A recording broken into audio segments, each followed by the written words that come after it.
An emergency podcast for Max Scherzer? Welcome into a bonus edition of Fantasy Baseball today on Thursday, January 30th. I am Frank Stampfl, joined by Chris Towers. Lots of news to update you on. We just got Max Scherzer, one-year deal to the Toronto Blue Jays. Plus, yesterday we saw Carlos Estevez to the Royals, Ha-seong Kim to the Rays. And you might be wondering, why are they doing an emergency podcast for these players? Well, tonight, we are doing Sleepers, Breakouts, and Busts 1.0 on our full-length podcast, our normal live stream that we do here on YouTube. But I don't really want to take any time away from those players. I want to give that podcast the time that it deserves and the time that these players deserve too, because there's a lot of fantasy stuff going on here, especially with Carlos Estevez. But let's just start things off with Max Scherzer, Chris, the future Hall of Famer, to the Blue Jays on a one-year, $15.5 million deal. Scherzer was limited to just 9 starts last season, but when he pitched, he was still solid. 3.95 ERA, 115 WHIP, 14.6% swinging strike rate. That is still an elite mark. He did miss a ton of time recovering from back surgery. Then he had a sore right shoulder, a strained hamstring. So, Chris, at 40 years old, does Scherzer have anything left in fantasy? I think he definitely has something left. I think the chances of us getting like a huge Max Scherzer season are extremely unlikely because it does seem like his body is letting him down at this point, that he just can't handle being a major league starting pitcher anymore. That's reflected in the fact that he had to settle for a 1-year, $15 million deal. But when he was on the mound last year, it wasn't dominant Max Scherzer of old, and there's certainly been slippage in the skill set, but it was a 3.95 ERA backed up by a 3.86 xERA. It's a decent lineup. He's still got a bunch of swinging strikes. The slider still looks like an elite swing and miss pitch. The curveball got a lot of whiffs last year as well. So I think if you're in the last round of your league and you're looking for a starting to pitcher to throw a dart at, I suppose I'd rather have Max Scherzer than, I don't know, Merrill Kelly. But if you're in a situation where like Brandon Woodruff or Reese Olson are available, I'd rather take the chance on those guys. Mm-hmm. Yeah, I didn't realize this, but I have Max Scherzer much higher in my rankings than you guys do, and that wasn't really on purpose. Mm-hmm. I have him like around SP 75. He's inside my top 250. I just think when he pitches, and again, it's like if he gets hurt, whatever, you take him in the last round, you can drop Max Scherzer. But when he pitches, I mean, if he could still provide a mid to high 3s ERA, over a strikeout per inning, all those whiffs, if he's on the mound, he's probably going to go 6+ innings, give you a good chance of getting a win as well. It's just how many starts is he actually going to make? I agree with you. I think the body here is very clearly starting to break down for Scherzer. We've actually seen that really the past 5-10 years for Scherzer, where he does miss these extended period of time for shoulder and back and weird things like that in Max Scherzer's career. The NFBC ADP in January for Scherzer, non-existent, 452. So again, it's he's going just after Ryan Weathers and Justin Verlander and Lucas Giolito. Like, you said that I'd rather have Weathers. You would take Scherzer ahead. I mean, you would take Olson and Weathers, who I like too. I wrote him up as a sleeper, but Scherzer versus Verlander, another wily vet, 1-year deal with the Giants. Or I think Scherzer has more left. It's the landing spot for Verlander's better. Like he could, he's always been good. Even the past couple of years where things haven't quite gone his way, he's still always been good at preventing damage on contact. But I think Scherzer has looked better the last couple of seasons. So I'm willing to take that risk just because the bigger risk here is that he just doesn't hold up. And I'm not worried about that at all when you're talking about the 350th pick, like the last or second to last piece on your bench. I don't really care if there's risk. From a Blue Jays perspective, obviously they missed out on Juan Soto. They were in the mix for that. Roki Sasaki as well. They have pivoted since missing out on those players by signing Jeff Hoffman to be their closer. They brought in Anthony Santander and now Max Scherzer. Do they still have enough room left to get a Pete Alonso or make another move? I'm not so sure that will happen. If they can re-sign or extend Vladimir Guerrero Jr., I think that would really kind of put a stamp on this offseason for the Blue Jays. So that's, I think number one with a bullet on their task list. The updated rotation: Kevin Gausman, Jose Barrios, Chris Bassett, Max Scherzer, Bowden Francis. It feels okay, solid. Yeah, I mean, Bowden Francis kind of stands out there. The rest of them are like elder millennials, and Bowden Francis is the one Gen Z guy in the rotation. So the conversations there. He's like 28 years old. Yeah, so the conversations there have to be interesting. But yeah, it's not a great rotation. It's not a great team. But it's a team that should compete for a playoff spot. I think Jeff Hoffman, I wrote up in my breakouts column, I believe, maybe he was a sleeper, one of those two, but I really like the skill set. I love what we've seen. And, I think this just makes the Blue Jays a little more competitive. And now, they're able to push everyone one more spot down in the depth chart. So I think the Blue Jays are okay for 2025. Yeah, I mean, looking at their lineup, they probably still need to get something else done if they can. I'm interested in Will Wagner, but he's your starting DH, and you have Ernie Clement at third and Nathan Lukes in center field. Yeah, according to roster resource. So the whole thing looks a lot. The whole thing looks a lot better if Pete Alonso's there.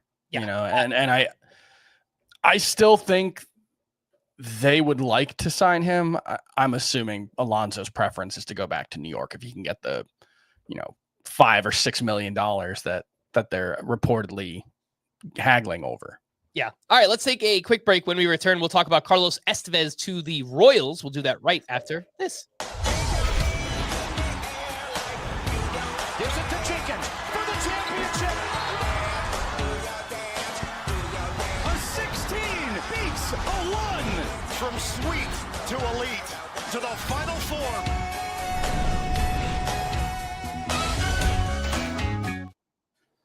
Welcome back in. Let's talk about Carlos Estevez signing a 2-year, $20.2 million deal with the Royals. Not really the landing spot we were expecting here for Carlos Estevez. It does include a $13 million club option for 2027 with a $2 million buyout. Estevez is coming off a strong season.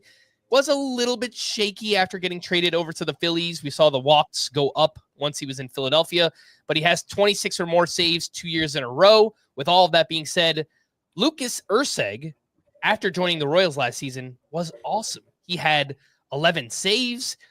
He pitched for them in the postseason, and I think most people were kind of drafting him this offseason, hoping and expecting that he would be the closer for the Royals. So, Chris, another kind of messy bullpen here. How do you think the Royals divvy things up between Carlos Estevez and Lucas Erceg? I think at the start of the season, it's significantly less messy than like the Dodgers bullpen that we talked about the other day, because I do think if the Royals are going to go out and give Carlos Estevez, what was it, 2 years, 24 million, 20 million, just over 20 million. That feels like they are signing him to be the closer. Now it's Carlos Estevez, and he is famously pretty rocky. I don't know if he end up losing his job at the end of the 2023 season in LA. Was that pun intended, Chris? Because he used to pitch for a little bit. Yeah. The end of 2023 with the Angels. Yeah. I know he was really bad in the second half of the season. Yeah, he was awful. He lost it, but he was bad. And then to his credit, he did bounce back last year. Some stuff that, how sustainable is it? His control was amazing with the Angels. And then when he went over to the Phillies, again, we kind of saw the doubled, yeah. Started to creep back up. The strikeout rate wasn't as impressive as previous years as well. So there are questions here with the skills. The problem is that he is a more established than someone like Lucas Erceg. So how much does that matter to the Royals? I would guess it matters. Like the way they used Erceg in the second half, especially before Hunter Harvey broke down, they viewed him, I think, more as like a multi-inning guy, a little more flexible with the usage in the playoffs.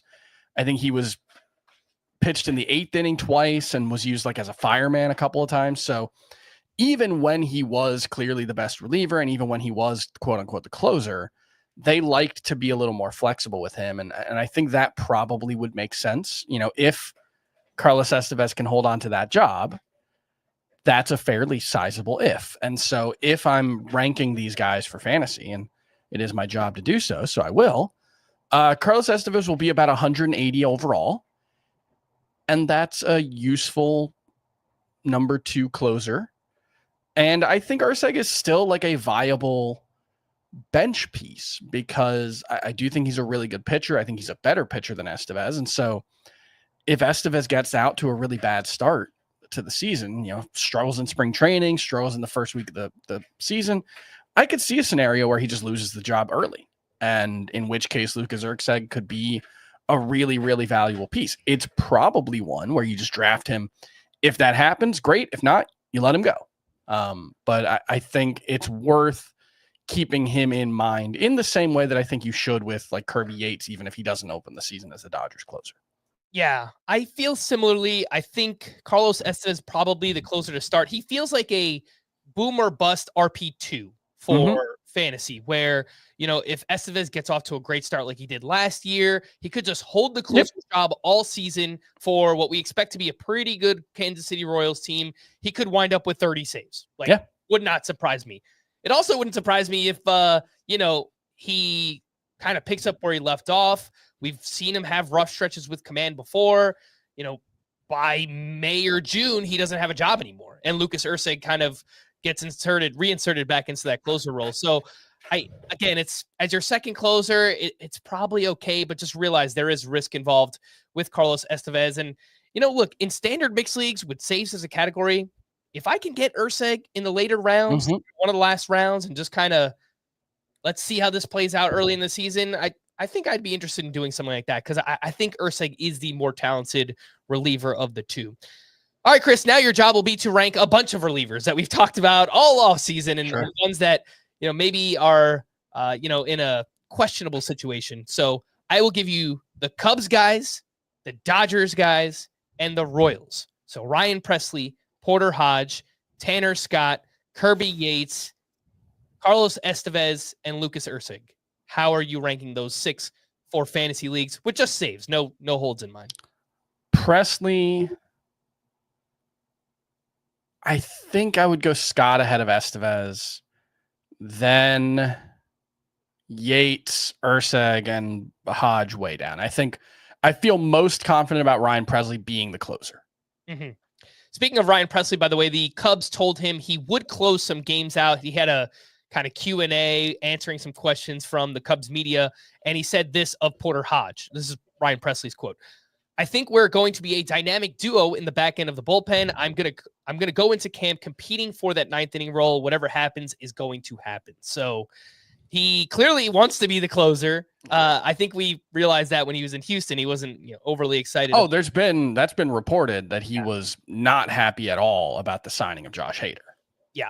So it's tough because he is, Pressly's kind of declining too, but I'm not sure Ryan Pressly's he might be the 6th best of those 6 right now. But it's closer, the role matters a lot more, and I still think Pressly's good enough to hold on to that job.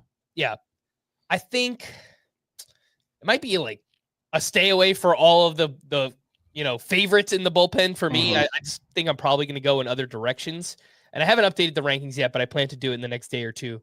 I think I would put probably Tanner Scott still at the top, and then probably would go Pressly, Estevez, Yates, Ursig, and then Hodge on the bottom. But, again, let's see how these guys play in spring and what we get in terms of reports from managers for their respective teams. The Rays have also been busy. They signed Ha-seong Kim to a 2-year, $29 million deal. That includes an opt-out after the first year, which could allow Kim to get back on the market next offseason if he returns healthy from that shoulder surgery and maybe he has a big second half, something like that.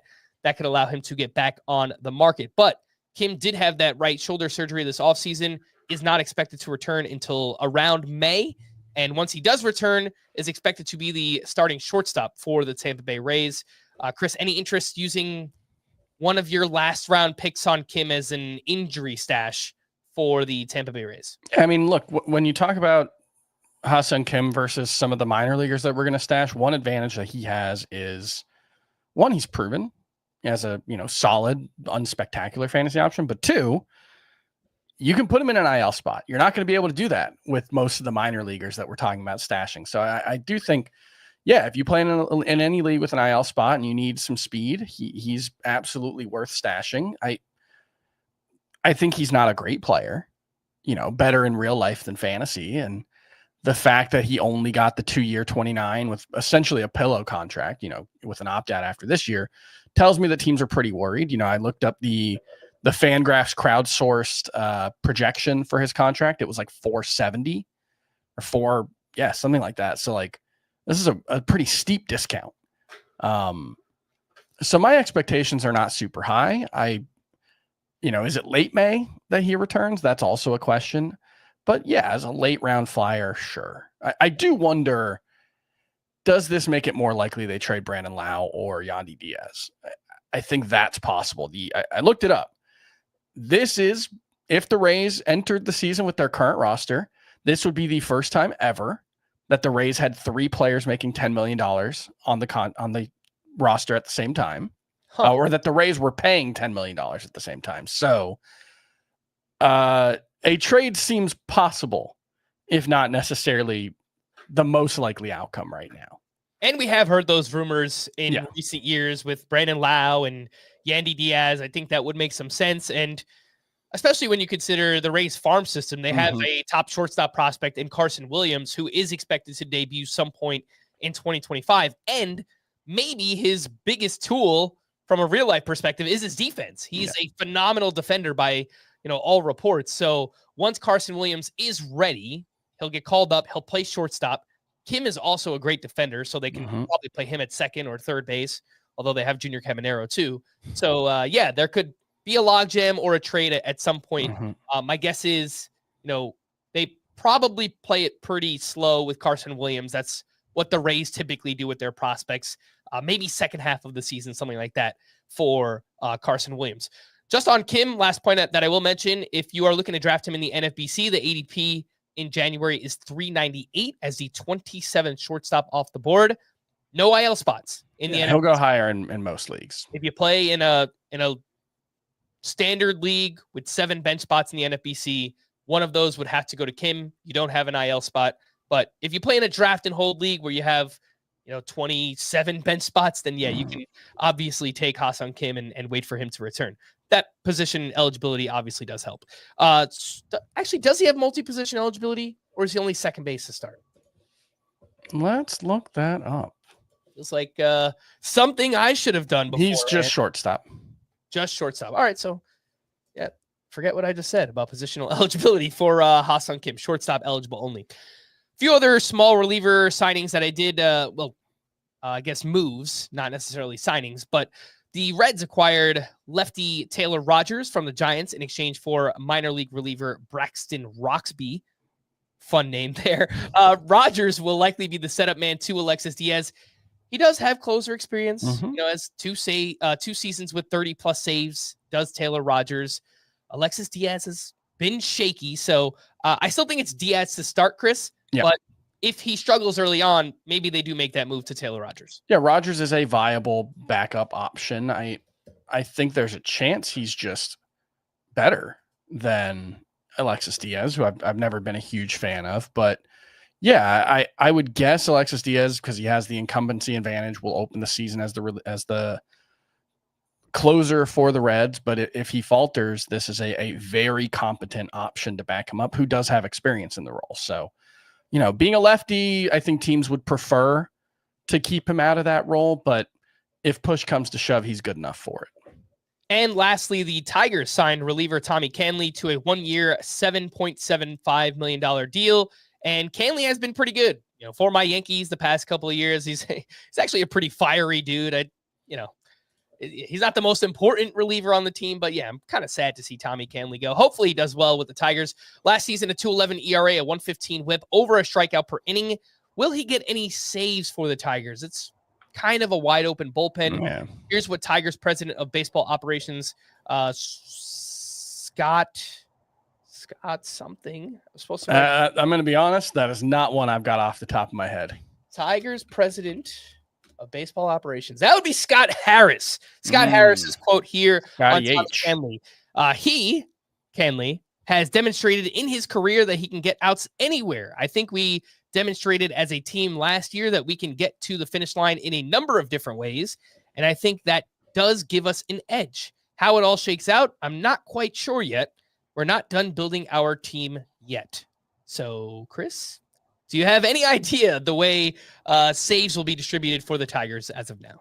No, I think, like you said, it's wide open. Like, Jason Foley does some things well. He was okay in the role last year, but you know, I don't even know if they lost confidence in him in the second half. They just went to a more wide open approach as the season went on. He did end up with 28 saves last year, but Tyler Holton got 8 towards the end. You know, if you're looking for more of like a traditional high strikeout guy, Bro Brisky probably fits that bill better than Holton. Foley. Canley is a weirdo in his own right. You know, Jason Foley's like nothing but sinkers. Tommy Canley's nothing but changeups. Famously threw Didn't he only throw 61 in a row at one point in the playoffs? Crazy. His fastball is actually his changeup. He throws his fastball 19% of the time. He throws his changeup 73% of the time. So interesting. That's something to watch with Devin Williams, by the way. Devin Williams might throw his changeup like 65% of the time when he gets to the Yankees. Yeah.